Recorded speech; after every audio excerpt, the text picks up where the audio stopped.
Hello everyone and welcome back to my channel. Today we're going to be talking about how to make the perfect pen pal letter. So diving right in, there's a lot of components, but the first one we're going to start with is the letter. A lot of people decide to base their letter and contents around a theme. Now, themes are optional and up to you. You can either choose a color theme, which is what I usually do, or base your letter around a specific item. For example, cats or summertime. A theme can be really pretty, it's also still optional, but the most important part of the letter is going to be the content. Everything else in the pen pal package is optional and up to you and your pen pal. The letter is the perfect place to get to know your pen pal better and for your pen pal to get to know you. If you're sending the first letter to your pen pal, the initial letter is a great way to introduce yourself, your hobbies, what you want to do in the future, and also what you want to get to know about your new friend. If you're replying back to a letter, it's good to keep the letter on hand when you're writing back, so you can reply to the things that your pen pal might be wondering about you, and you can react to what they wrote. And just another basic internet safety thing that I thought I'd say, even though it's kind of common knowledge, but never send any personal information to your pen pals, especially if they're people that you met through the internet. I get asked a lot about where I find my pen pals, and for the most part, I find my pen pals either through Instagram or it's through people that I already know. So if you're looking for pen pals, I would recommend looking at the hashtags, hashtag penpalswanted or penpalsearch on Instagram. You can typically find if a person is accepting pen pals in their bio. And there's also a few other websites that offer this type of service where you can find people with similar interests to write letters to. I find that pen paling is the most enjoyable when you get to know the person a little bit before you start sending letters, but that's completely up to you. It can be someone that you want to just get to know better. Another general tip is that if your pen pal is from another country, they may not have the same lifestyle as you or have the same background knowledge. In those cases, it can be really helpful to provide some context when telling stories. Like, for example, when I talk about something relating to my culture or the college system in the US, I try to explain and just give like a little context when telling a story. I mostly handwrite letters, but sometimes I find that I just have so much to say that it would take a really long time to write it out.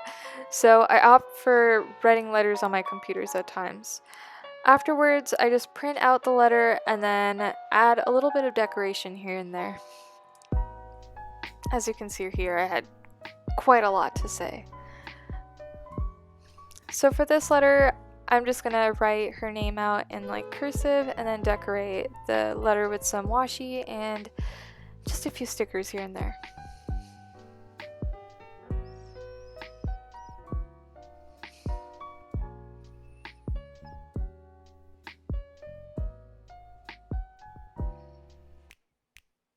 I also tend to label all of the things that I send, so here you're gonna see me fold up and tape this letter and then also, just label it.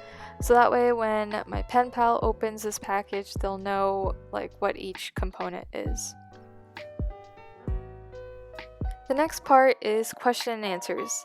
So this is the perfect time to ask any questions you may be curious about, and you can still ask questions in the letter, but writing questions separately allows your pen pal to focus on these questions more and give you a more detailed response. And you can ask anything, of course, as long as it's not too personal. You can ask what their favorite color is, favorite movie, etc. While those questions are great, I find that asking deeper questions helps you to get to know your pen pal better. An example would be, what's your favorite childhood memory? And the same goes for answers. You can answer as detailed or as brief as you want, but longer answers are typically always more appreciated.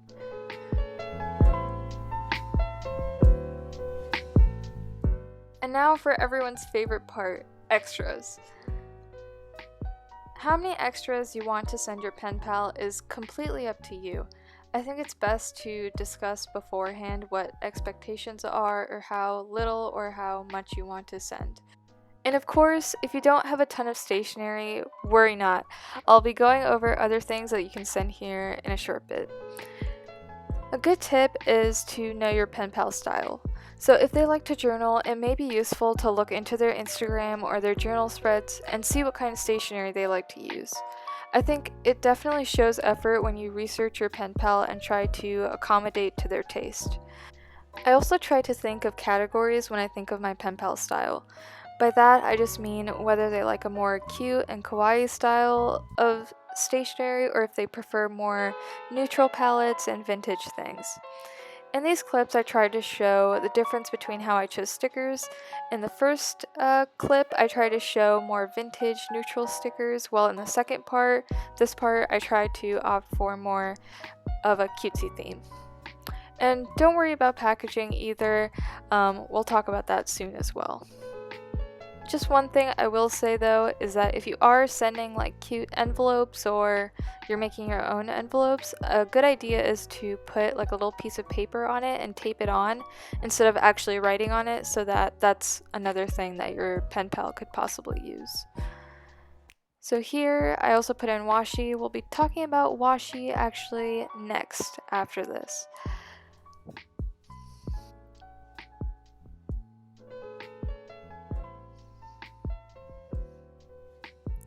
I get most of my stickers from AliExpress. They come in little boxes for like 60 cents to $1 maybe for a theme, and I tend to just take my stickers out of the boxes so they're easier for me to sort through them and pick out things when I'm sending out mail. Again, how many stickers you want to send is totally up to you. That's up to personal preference and how much you want to send. It's also a good idea to group all of your extras, so stickers, memo sheets, whatever it may be, in some sort of envelope or package. I'll talk about that a little bit later, but I just want to say that because putting them straight in the envelope will cause them to move everywhere in the package. So when it's open, it's possible that your pen pal might not see everything and it might just, get stuck at the bottom of the envelope.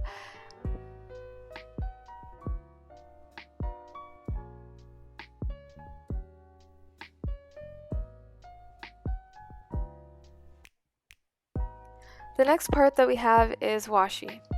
So, sending washi samples is a great way to share your collection without having to send like an entire roll. You can either make your own sample cards with some cardstock, like I did here in the beginning, or you can use like these plastic sheets that I found on Amazon. I'll make sure to link those in the description below as well. Usually I just try to wrap the washi neatly around whatever I'm using, and how much you want to send is totally up to you. Usually I try to go with a color theme or just pick washi that I know that the person that I'm sending to would like.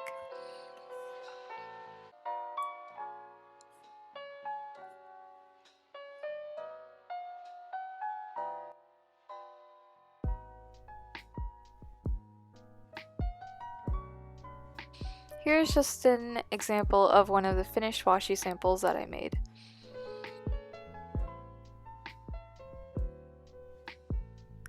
And now we're just going to talk about some other things that you can send.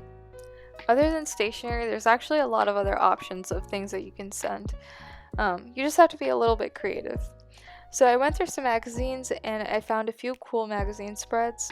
So I just cut them out and labeled them with a little memo sheet. Labeling everything makes the package a little bit easier to dissect once they open it.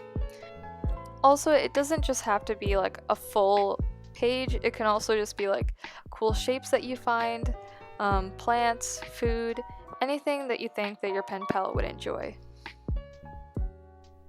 Here I cut out a newspaper clipping of latest news just because it was something that we had talked about in our letters about like the current situation right now. So I thought that it would be a really good addition. And I think that just goes to show you can really send anything as long as it pertains to what you're talking about, and yeah, it'd just be something that your pen pal would enjoy. Sending stationery paper is also like a really good option. I got these paper pads on sale at Joann's, my local craft store, and they're really great for pen paling. Usually I just pick out a few pieces of paper that I think go well with like the theme, or I just think they look cute in general.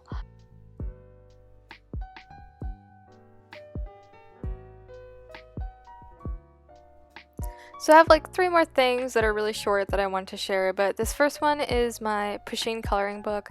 Oftentimes I'll just rip out like a few sheets of paper with like patterns on it, and I'll cut it to size and then send that. I think they're really cute, and especially the ones with patterns work really well for like journaling. So that's just another idea. And then another common thing to send is tea. So depending on the theme or whatever, I'll just send like a packet of tea to go along with my package. And this last one here is tic-tac-toe. My friend Izzy actually started this. So I think there's something really endearing about sending like a piece of paper back and forth until someone wins. And of course you can always print out things and cut them out. Like this is just like, it's from the paper pad that I showed earlier. It's just a vintage theme, but you can easily do this by just printing out stuff. I think it's also another great way to like cater to your pen pal style. I think just showing the extra effort is what really makes a pen pal letter really good.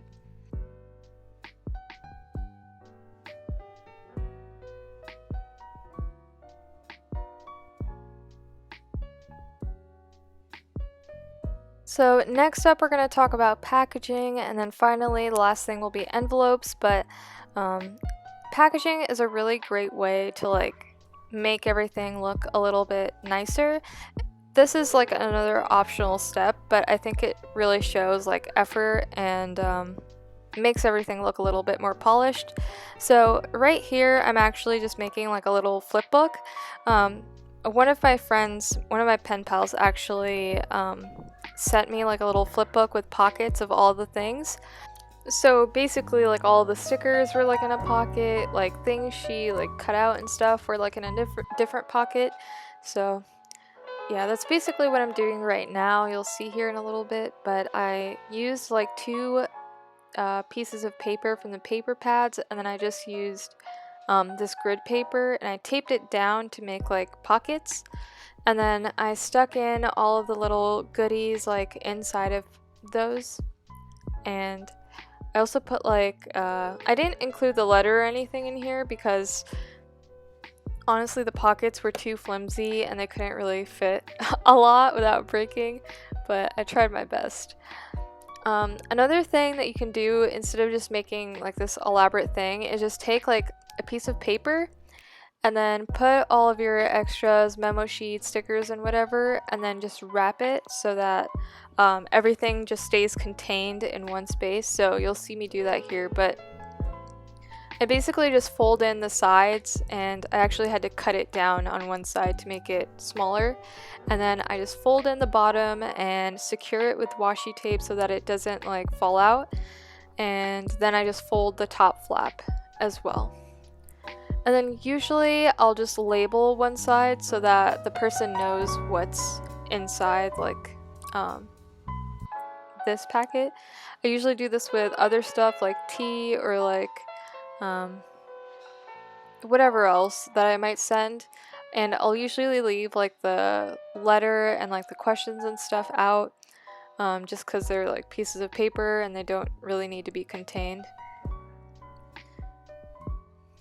I think this just adds like a nice touch. It's not something that you have to do, but I think it's a really nice idea.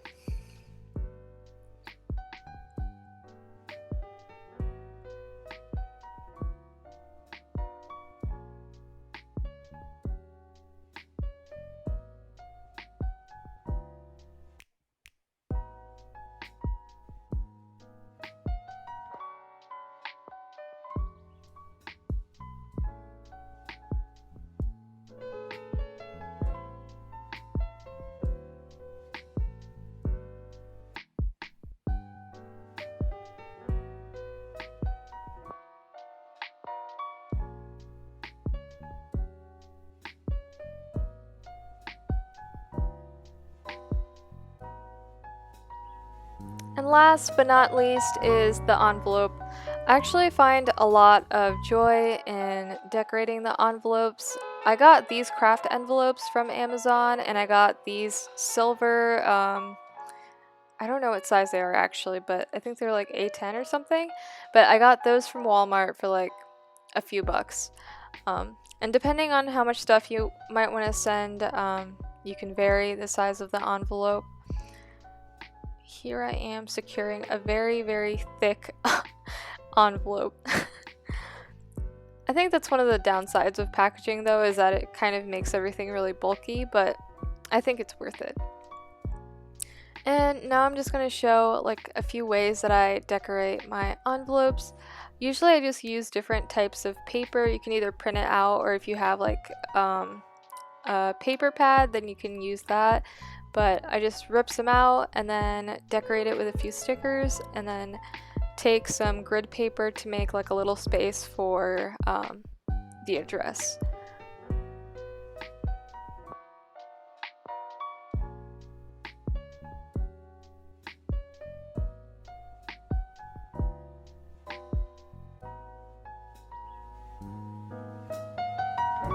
And I just wanted to show like another way that I decorated this envelope, but I also just wanted to end this video by saying pen paling is, like I've said multiple times in this video, but it's completely up to you and your pen pal how you decide to send things. There's no right or wrong answer.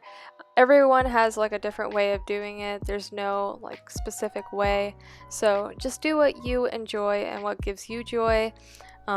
And just try to cater it to what your pen pal might like. It's all about just making a new friend. So I really hope you guys enjoyed this video. If you did, comment down below, let me know what you thought, leave a like, and don't forget to hit subscribe. Till then, I'll see you guys in the next video. Bye-bye.